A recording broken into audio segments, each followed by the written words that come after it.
lo fa fatal fatu mai manga la tunu ne fia fil nga te sa mo ne fa pe fo ya tunu ma mau ma lo nga lu ma lo le tawa ta I fa wa mtiute sa fita itunga ye klama sulo lama pe masinai ta to ma futal mai of au manga lu nga pe sa fa fe nga e ta tu tunu fa ma lo le nga te sa mo ne fa pe fo ya tunu ma no fa to se ya ma lo le tawa ta I lo ngal kan fa po mtiute sa fe nga e les ma lo le Malu siya tato tulu. Ya, fa malo lun sai na le tuche la fa fa sai fi tai tungai ma tu te fa malo tu mai mo ngot tele se pa ye mo waiti ya renga tai le o so se mata ta la sa fe ngai mata to tunu malo la fa to to. Fa malo ile o venga venga to fere tu e so sa fa tabla. E o tu so e to ina mo to va tu e ma pe vo ia so mai fa venga fa tu. Yo pa tele so soani epikopo ya fa malot la tu no tal ele foi muito manuia ya o meu tio já fez mais meu tato o tio nem as fa malo foi ne tato ma tu pensione malo roman malo ya fa malo fo ita o tato tu no mai la fio ngala malo sul forno sitofia pa mia marca peneta fon fetalai mal parmeni malo fo fam sinsili man malo fam sinonga era ngata leo fa ulungo matanga luenga ma meso pisilisi o company il tautua male au nanga fa la potonga tu moti wale tautua ino lo chanto tu malo fa il faiva ya e lava ina tele fi jam fa ta to fo lo ngone ve tau ya la ngona le nga fa ta io no lo tautua male au nanga ya meso le anga le leo le to ya malo le tatu nanga Kenai company o la mai tato po kalame e tanga luenga business ala mania malepa e va per compagnia de SOS amalo atu e fa foi ma malunga sa fa nei neso ya lela se atu sunga hips stato fa malo stilo ne fa film nai fa fianga ya tato te amatme ya wa fo tato po kalame male tau nga manu yo fa amatu sa fa ngai ye ne yaso okay ode Excelsior se skoinga ka ronga langor fa vai or kanga o vai se skoinga ka ronga ki fai o ko chichi na mai o le Scott kaf maso le press o faz so poder ka ronga ke le kapine po basketball langor foundation o vai tu vai lo king o lunga mai o le tawa de fai mai le scrum machine hack machine so poder ko nga ka ron ke basketball ke netball ke soccer ko la langor fa bailo o kamata o power o kuwayo foundation e kuwayo mai kilo mai ai lunga o leg press leg hack machine mai kilo mai ai escola enga tingor kansa pio o leg press o lunga yo faz o io kua o hamstring very important because a cramp sometimes it cramps but it denga warm up so ngako kilo mai ai o mele laika o le lekta que so pa o vai umai ai ako kanga mai ai o lex extension room the skirt hack machine se skoinga sai se ko vai kankara po por kanka fiorolo or kanka pae ya aru gas dua olu ta lima olu pintu lalu lima solo aya okay you can see it hamstring leg extending this is very important rock and ball is like a scrum. You can see facing the front and then it turns around. Turn around. can see like 2 scrums together, just like that. So po lava, po ka ronga, netball, basketball, cricket, on the foundation oil of vai, ngai ku welo king or bunga. So it's very, very important to build up your foundations. Exercise is life. Famarustino Oleola. Sivala ia masisio nima pese fia ia vinga le faaola tanga ia amai faafeta Yesu ila ualofa o te pese mafa ane tau pelo sili ese le mana mea oi tu mau pe oi lau pele.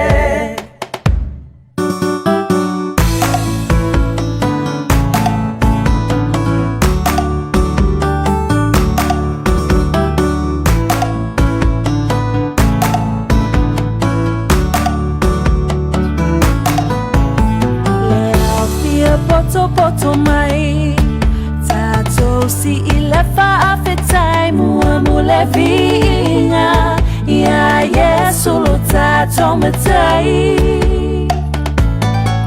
awa o ya ua mafuai le mafutanga le nei ua fai tato fia ya Yesu fa atasi mai ia patili mama ese mai lau siva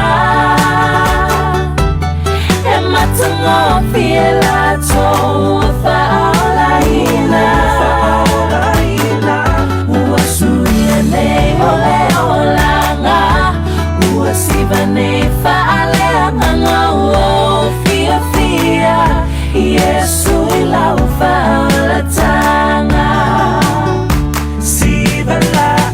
masisio ma pese fia ia na vinga le faaola tanga ia amai faafeta Yesu ila ualofa o te pese mafa ane tau pelo sili ese le mana mea oi tu mau pe oi lau pele Sivala ia masisio lima pese fia ia na vinga le faaola tanga ia amai faafeta Yesu ila ualofa o te pese mafa ane tau pelo sili ese le mana mea oi tu mau pe oi lau pele te pese mafa ane tau pelo sili ese le mana mea oi tu mau pe oi lau pele.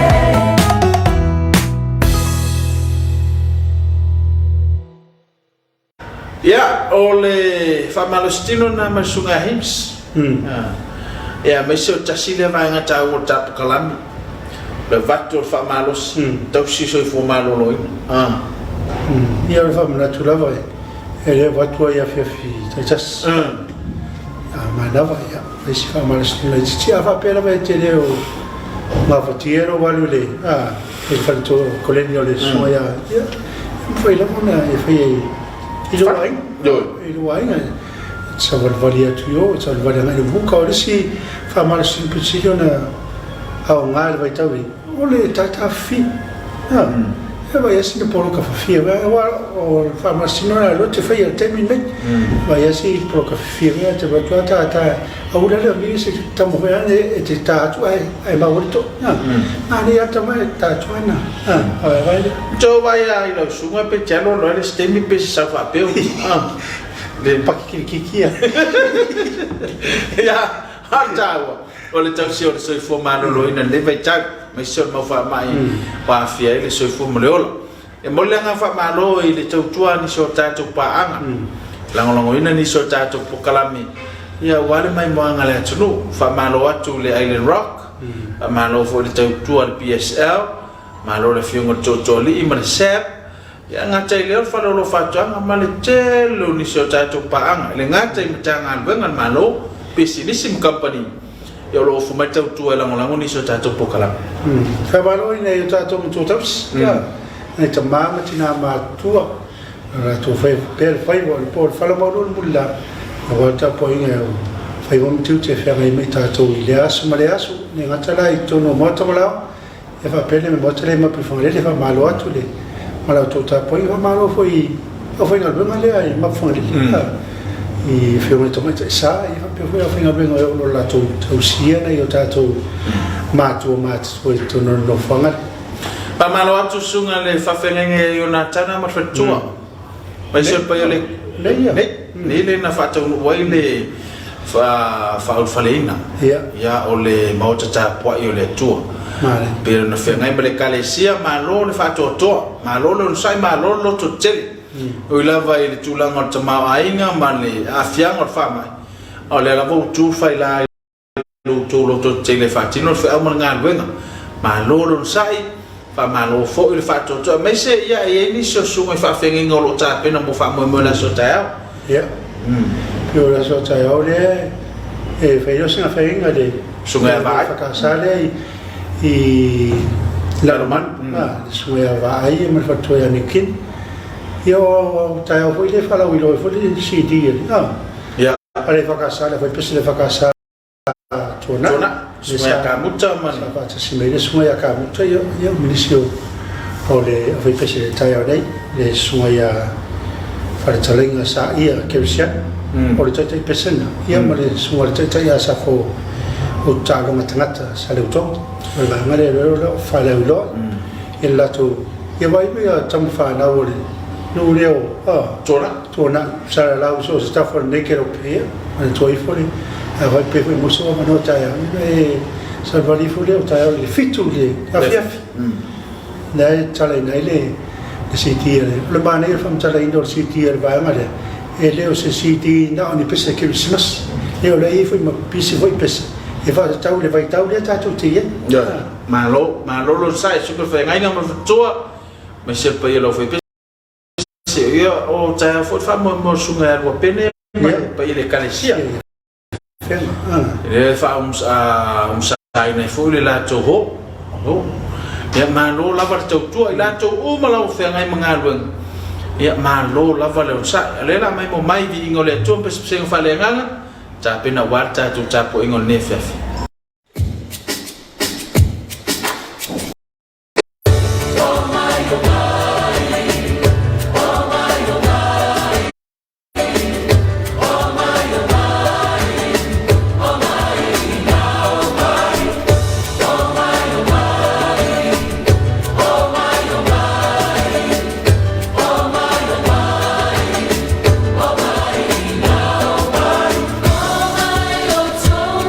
Let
o nisi no fa fiang falenganga vivingo le tua ya o chapena meta fengaro yo le wa te pena meta tau fengaro to sirvinga na fa fta ia tu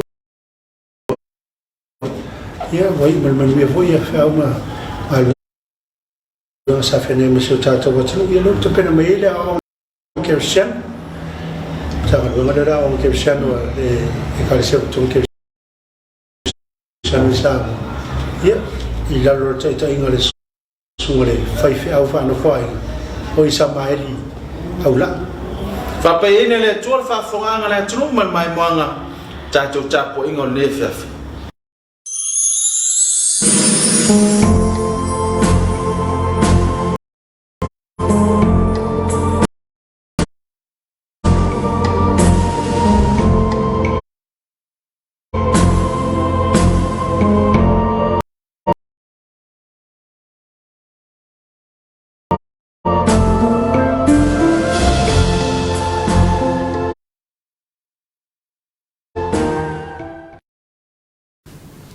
Mapona ia ni a fane manafo le taula I malolo a o mai si o tātou tapo ia tu I le atua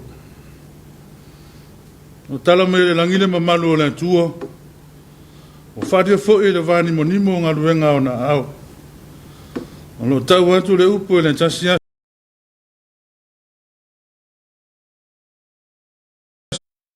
mātou te talo. Anganga pa I ai o lo mātou whisoa soa ni sili. O lau lava fio e au pito sili o na lata mai lo mātou ola.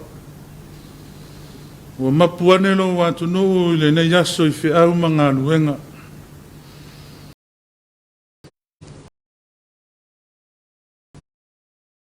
Ai le ngalo lava ia I mātou. Se I o mātou si ia e le vi inga o le tau langa whaafetai I lau fio. Panga lava lea la ngona lo mātou vai mo le whaatau wa. Mātou mo isa ili e tua I lau fio. Io ngang pai. Papa tisoina na mātou tapua inga a whaiane. I uai mea umai le wha siri ina pea o lo lava vi inga. E whaabava. E la lava ia Jesu ke riso o mātou te talo atua ini. Amen. Ole whaitau wina o le tuspa ia. Tusi filfilia o le nei afiafi. Au tusi o le salamo e sifuru ma le valu. Fwai upu mua se I whaangata mai ni fwai upu e onu. Salamo o sifuru ma le valu. Fwai upu mua se I whaangata mai ni fwai upu e onu. O te whaitauina. Whaafafonga o awhionga pa ia lo tātou wali. Leali ie lo malosi o te alofa lava ia te oe. O le ali o lo papa ia ma lo olo, ma lo whaola. O lo watua, o lo papa. O te whātua ia te ia. O lo talita ma le nifo o lo olatanga. O lo olo mawalunga. O te wala au I le li. E te tauona vi ia o ia. O lea e whaola I nai au I e ua ita mai ia te au. Na si o mia au I mai le e oti ai. Na whaamata utia fo I au I tā whenga e ulawa vale.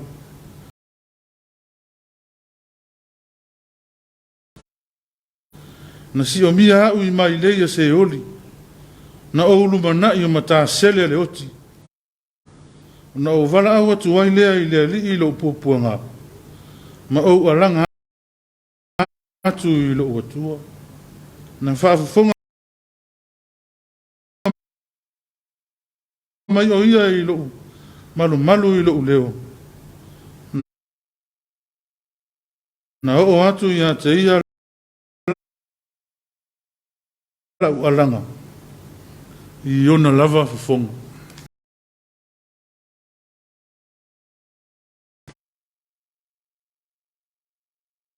Ia te ia lo na nawa vi inga sei nei se ia o le whaavavau lava. Amen. O le la unga le suafa ma malu o le atua te male alo ma le anganga pa ia. Whaonga ina le fwai upo e wha ma le fwai upo e lima o te toi whaitauina.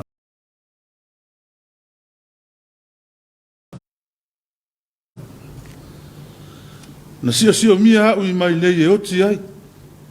Na whaamata utia fo ia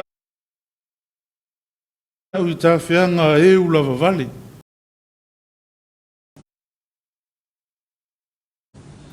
Na sio mia au e mai leia se oli. Na o ulu mana I o mata sele a le oti. Manatu au tu o le neia fiafi. Alofa la vea I o le atua. Alofa la vea I o le atua.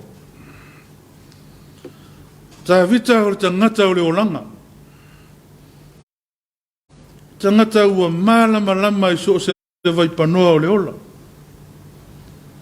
O fo'i fo mai le maualunga o le ola whae ina. Ma le whaatumutu munga o mea uma. Ua e ane fo'i mai mea mauala lalo o le ola to i lalo. Ma le anga sala.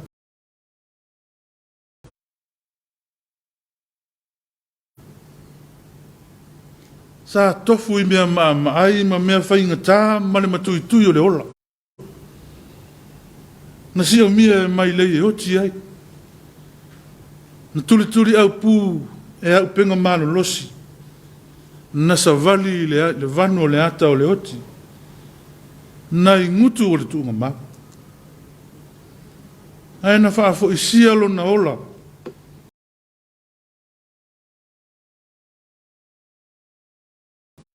Ina ua tali whaari ali aile atua. Ma lona alo whalawea. E winga lea o le pese a tā vita sa whaita wina.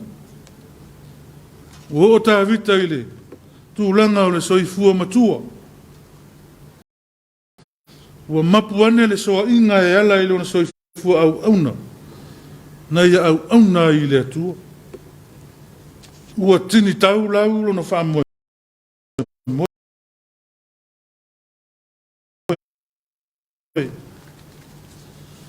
Awa ua lau tele. Ma ua mausali lau whanua o Israel.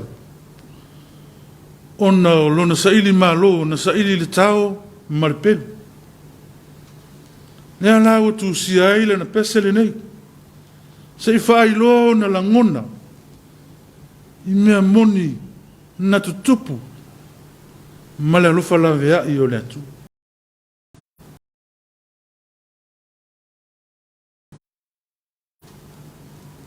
Tau tino le whaisalamo i le alofa la vea i o le atu. Foi pue lua ma le tō. Mua. Ua whaatusa i le papa, ua whaatuatua i ai.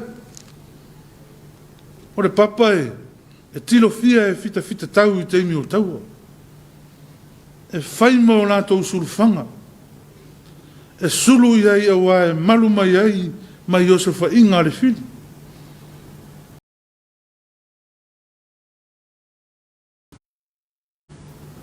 O le papa ua whaatuatua i ai le fita. E mauti noa e ola.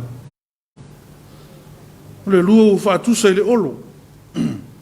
O aso ia aia no fo olo. E si o atoa se a aia le olo. Au le pito i luma o lo iai le tangata vā ai.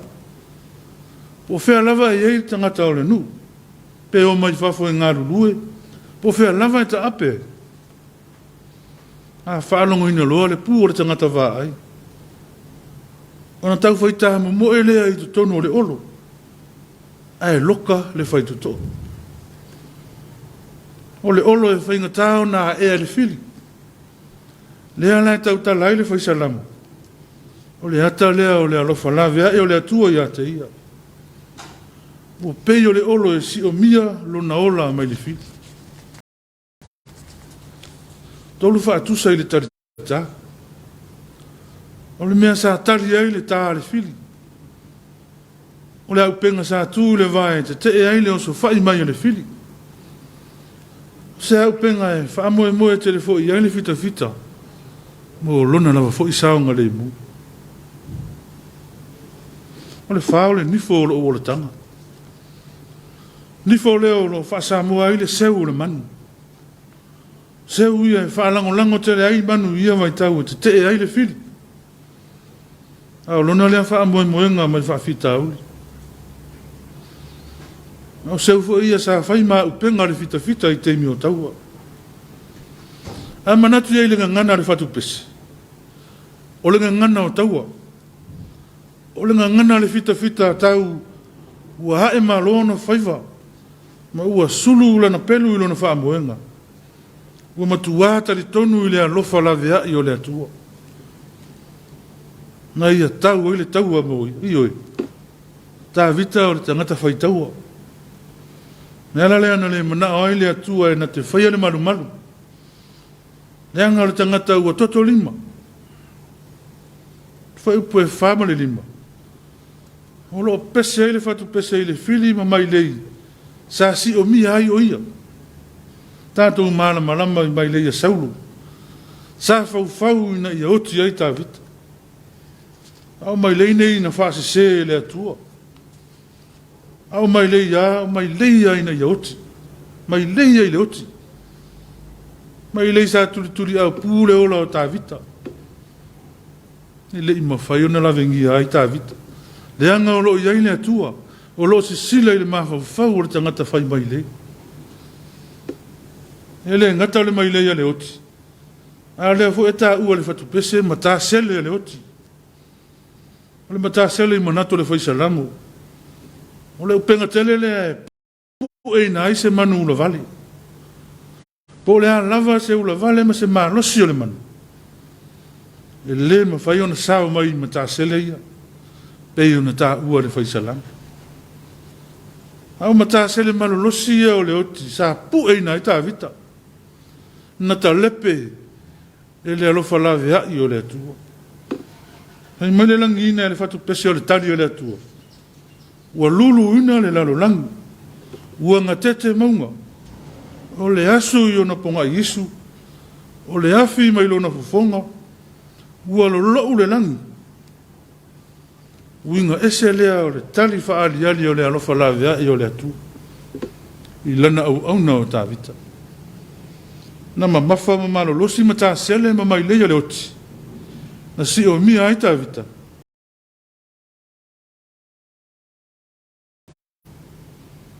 Pei ta isa sili ai ona lau tele. Le alofa lawe ai o le atua. Ioi. Ua lo e ia le langi. Ua afi o ifo i le lalo langi. Ua tala lafo ia e le tu au noa ina e le atua le lalo langi. Wa mata sele o mai leima mea matui tui e turi au pūlo tātou ola. E lo mei e ia lo nā lo whalawea.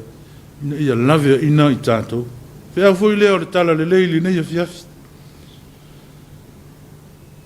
Tātou iai le nevi wai tau whae ui o le tau sang. Hea o le soifuanga nei. O lo fai hei tu ringa le tangata ma mai leima ma tā sele a le fili ma le ti apolo. E anga uisi au inga o le fili. E fai mai lei. E fai ma tā sele. E turi au pū le tangata se i longa lava e mua taiteia. Au le alofa lawe ai o le atua. E na te le fai taua mea nei o mai leima ma tā sele. Manatu sa fa penala tātou fōlaunga umi maili nei tau sanga. Au o tātou mōli mau fo i le alofa lawe ai o le atua. Na tau tua mai lo tātou wola ma le fōlaunga umi o le nei tau sanga. Tātou wha moe i le atua. O ia lava e na te lawe ai mai tātou i le vanu o le oti. E foi taimi e lawe ngia i tātou i ma tā sele ma mai leia le fili.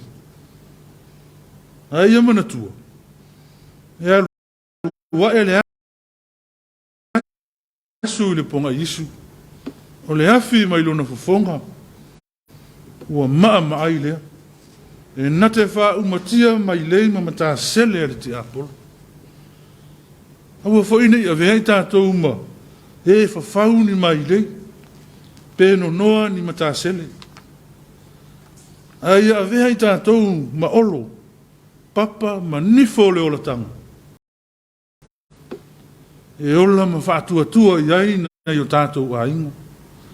Nuu o le malo, ai maise o le tala le lei. O Yesu ke riso, e uina la vengia i le mai lei ma le mata sele o le sātau. E na i a tatala ma manu malo o le sātau. Ina ua i a talaya mata sele ma mai lei o le tuunga mau. Ina ia tātou maua le ola e whaavavau. Amen. Le a tātou pese atu le pese se lau se fulu ma le lima. Se lau se fulu ma le lima le pese o le a tātou pese ai. E o le ua e susu ai le lago langi nei. E o laima atutu uai o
E o tātou uifo ma tatalo i le atua.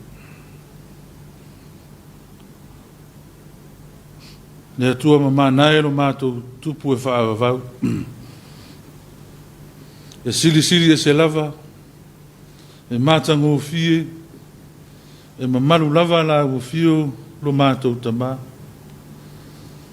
Mātou iai le nei afi, o mai a mātou fi au mangaruenga, o sili ofere tautai, o mātou mapuane i tono o maota malawa, se o mātou whawhetai alo alofa malo wanga le lei tausi lo mātou olo.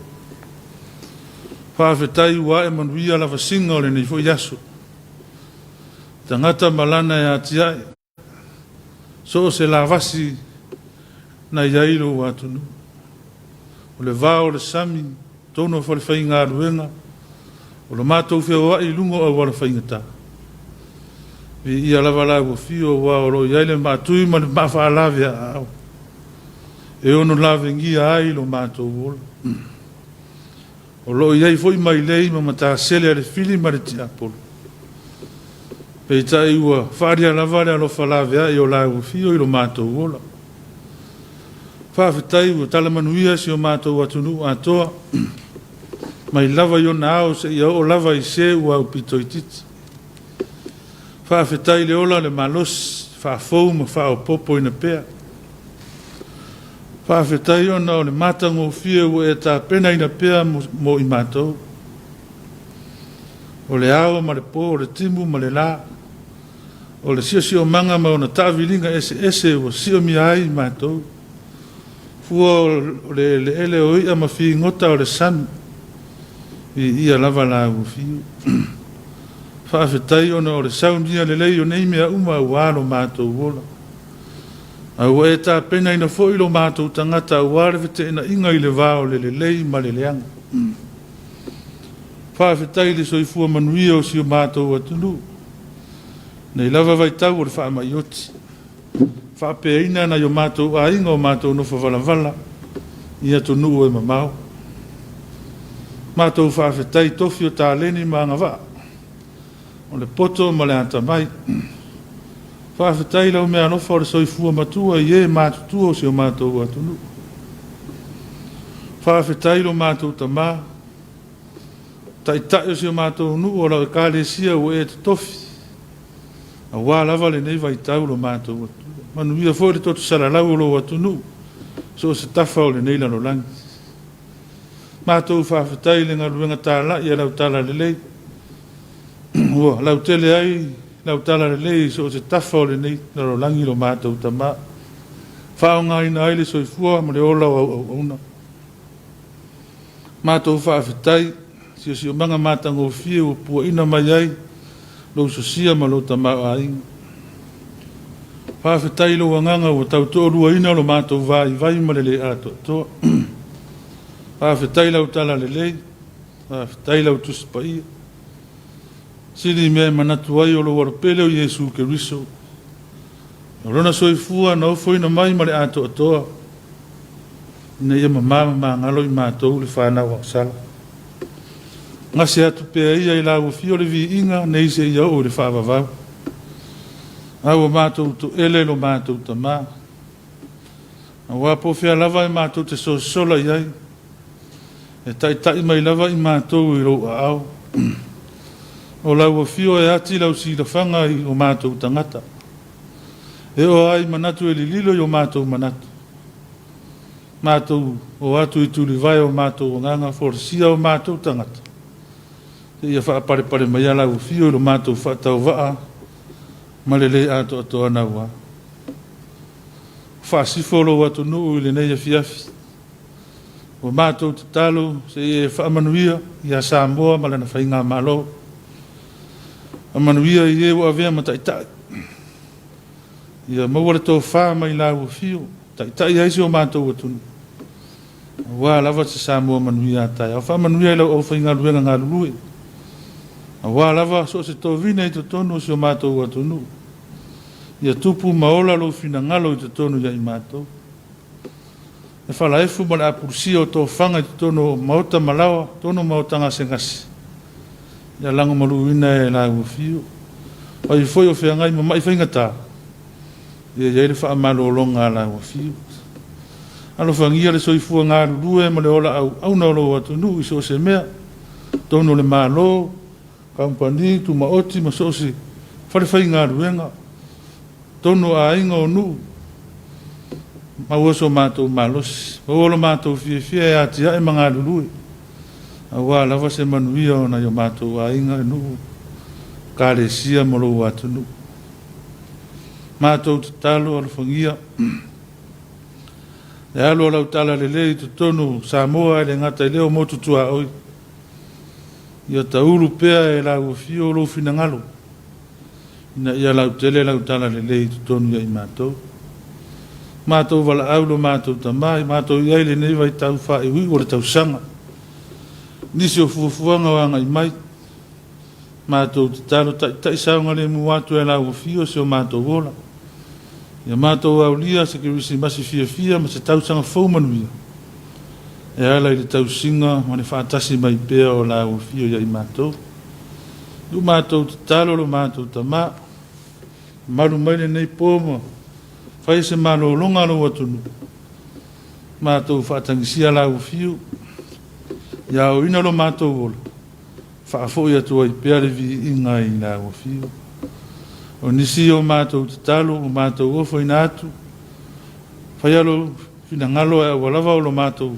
whaatau anau ao le manuia ma le file e mu o lau fio le atu o le tama le lofa siri eso Yesu Keriso lo matou o lima lo matou whaolo ia tō mamaile o matou lunga ma lunga o lau whana umale la rolangi ato nei se ia o le whaavavau lau Amen.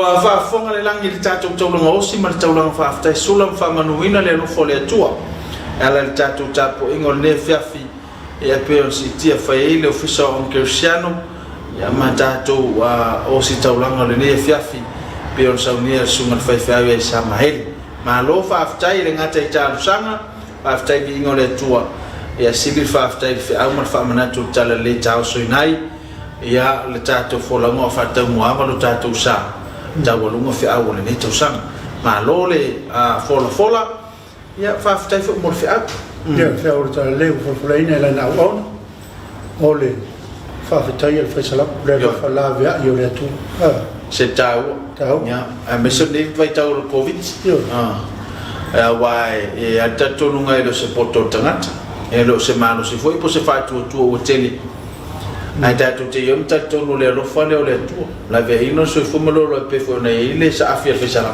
ni wa pe tatu fo le vai ngor tau sama le tatu botato ye ya tatu te pale tu te le me tau na afia bu levanta le oti ya lo su